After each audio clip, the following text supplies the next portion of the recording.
एक सभ्य महिला फॉरेन में अपने बच्चे के इलाज के लिए पासपोर्ट बनवाने के लिए पासपोर्ट ऑफिस आई है। ऑफिसर ने जानना चाहा, तुम्हारा काम क्या है? महिला ने कहा, मैं एक माँ हूँ। अधिकारी ने कहा, दरअसल केवल माँ ही पेशा नहीं हो सकती। चलो लिखता हूँ, तुम एक हाउसवाइफ हो।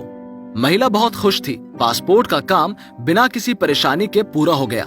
महिला अपने बच्चे के इलाज के लिए विदेश गई। बच्चे के ठीक होने के बाद वो देश लौट आई। काफी समय बाद महिला ने देखा कि उसके पासपोर्ट को रिन्यू कराने की जरूरत है, किसी भी समय उपयोग हो सकता है।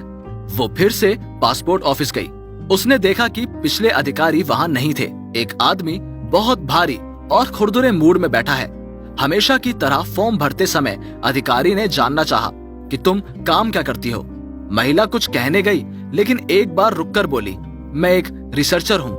मैं विभिन्न चुनौती पूर्ण परियोजनाओं में काम करती हूँ। हम बच्चे के मानसिक और शारीरिक विकास को देखते हुए उसके अनुसार योजनाएं बनाते हैं। मैं बुजुर्गों की गहन देखभाल करती हूँ। हम स्वस्थ परिवार और समाज के निर्माण में अथक श्रम से राष्ट्र की संरचनात्मक नींव को मजबूत करते हैं। हर पल मुझे कई तरह की चुनौतियों से गुजरना पड़ता है और उनसे बहुत कुशलता से निपटना होता है, क्योंकि मेरी छोटी सी गलती के लिए बहुत बड़ा नुकसान हो सकता है। महिला की बातें सुनकर रूखे स्वभाव का ऑफिसर थोड़ा हिल गया।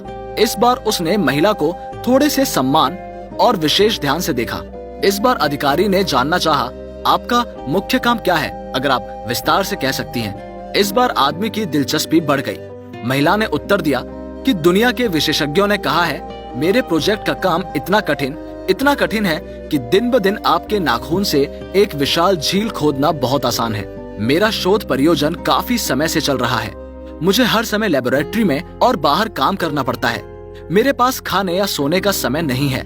मुझे हर समय काम पर सतर्क रहना पड़ता है। मूल रूप से मेरे प्रयोजन का काम दो उच्च अधिकारियों के अधीन निर्भर रूप से चल रहा है। बेशक दोनों में से कोई भी प्रत्यक्ष रूप से नहीं देखा जा सकता है। एक मेरा निर्माता है और दूसरा मेरा विवेक है। मेरे अथक परिश्रम के समय में मुझे 3 बार गोल्ड मेडल से सम्मानित किया जा चुका है। महिला की 3 बेटियां थी। अब मैं समाज शास्त्र, स्वास्थ्य विज्ञान और परिवार विज्ञान के 3 क्षेत्रों में एक साथ काम कर रही हूँ, जिन्हें दुनिया की सबसे जटिल परियोजनाएं माना जाता है। परियोजना की चुनौती में अभी मैं एक ऑटिस्टिक बच्चों की हर पल देखभाल करके एक अच्छा और स्वस्थ भविष्य देने का काम कर रही हूँ। अधिकारी मोहित हो गया महिला की बात सुनकर। वो एक अद्भुत महिला की तरह है। पहले तो कोई ध्यान नहीं देना चाहता था। महिला फिर से बोलने लगी, मुझे लैब में हर दिन 14 से 16 घंटे और कभी-कभी 24 घंटे दिन में काम करना पड़ता है। मुझे काम में इतना व्यस्त रहना पड़ता है कि मुझे ये भी याद नहीं रहता कि मैं पिछली बार कब अच्छी तरह सोई थी।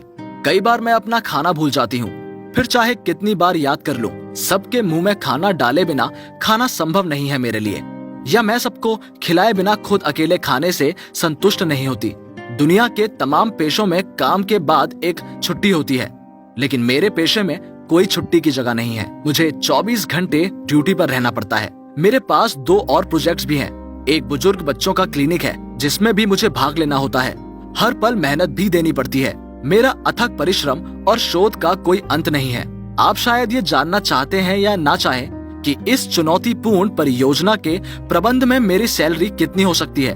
मेरी सैलरी वगैरह सिर्फ सबके चेहरे पर मुस्कान और परिवार की शांति है। मेरी इससे बड़ी कोई उपाधि या प्राप्ति नहीं है।